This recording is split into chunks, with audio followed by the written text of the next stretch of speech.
সংগঠন যারা প্রান্তিক খামারিদের প্রতিনিধি হিসাবে কাজ করে, আমরা দৃঢ়ভাবে বিশ্বাস করি বা গ্রামীণ কর্মসংস্থান এবং গ্রামীণ অর্থনৈতিক উন্নয়ন বাস্তবায়ন করার জন্য পোল্ট্রি, মাছ, মুরগি, গবাদি পশু খামার পরিচালনা করা আর কোনো বিকল্প নেই। বাংলাদেশ আজ উন্নয়নের এক নতুন অধ্যায় প্রবেশ করছে। কৃষি, শিল্প, তথ্য প্রযুক্তি ও অবকাঠামো উন্নয়নের পাশাপাশি সরকার খাদ্য নিরাপত্তাকে সর্বোচ্চ অগ্রাধিকার দিয়েছে। এই খাদ্য নিরাপত্তার অন্যতম স্তম্ভ হলো পোল্ট্রি শিল্প। তাই পোল্ট্রি খাতকে শুধু একটি বাণিজ্যিক খাত হিসাবে নয়, বরং জাতীয় খাদ্য নিরাপত্তা, পুষ্টি নিরাপত্তা এবং গ্রামীণ কর্মসংস্থানের কৌশলগত খাত হিসাবে বিবেচনা করার সময় এসেছে।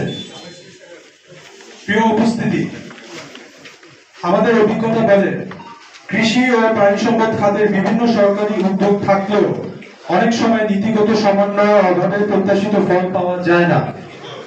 উৎপাদন এক মন্ত্রণালয়ের বিষয়, বাজার আরেকটি প্রতিষ্ঠানের, খাদ্য নিরাপত্তা অন্য প্রতিষ্ঠানের এবং ভোক্তা অধিকার আরেকটি সংস্থার অধীনে।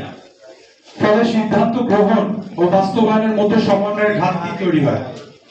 আমরা সরকারের কাছে প্রস্তাব করছি প্রধানমন্ত্রীর কার্যালয় বা সংশ্লিষ্ট উচ্চ পর্যায়ের নেতৃত্ব একটি জাতীয় পোল্ট্রি কোঅর্ডিনেশন কাউন্সিল বা বাংলাদেশ জাতীয় পোল্ট্রি ডেভেলপমেন্ট বোর্ড গঠন করা হোক, যেখানে সরকার, বেসরকারি খাত, গবেষণা প্রতিষ্ঠান এবং খামারি সংগঠনের প্রতিনিধিরা একসঙ্গে কাজ করবে এবং এর মাধ্যমে নীতিগত সিদ্ধান্ত দ্রুত বাস্তবায়ন সম্ভব হবে।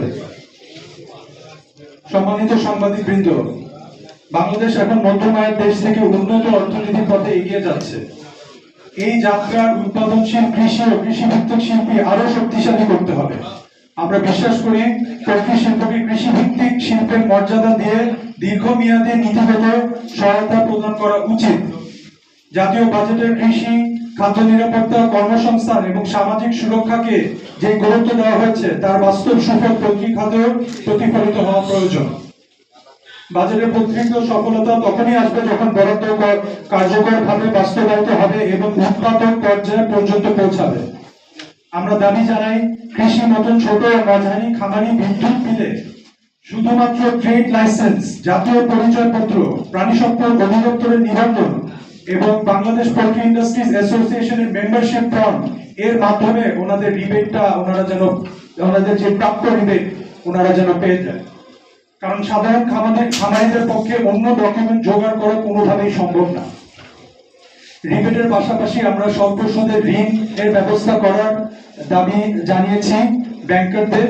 এবং কৃষি বীমা, আপনারা জানেন প্রাকৃতিক দুর্যোগের কারণে প্রতি বছর বিভিন্ন প্রকারের কৃষিরা, ধরেন বন্যার কারণে আমাদের মাছের খামার যারা আছে ওনাদের যে স্টকটা থাকে ওনারা কিন্তু বন্যার সাথে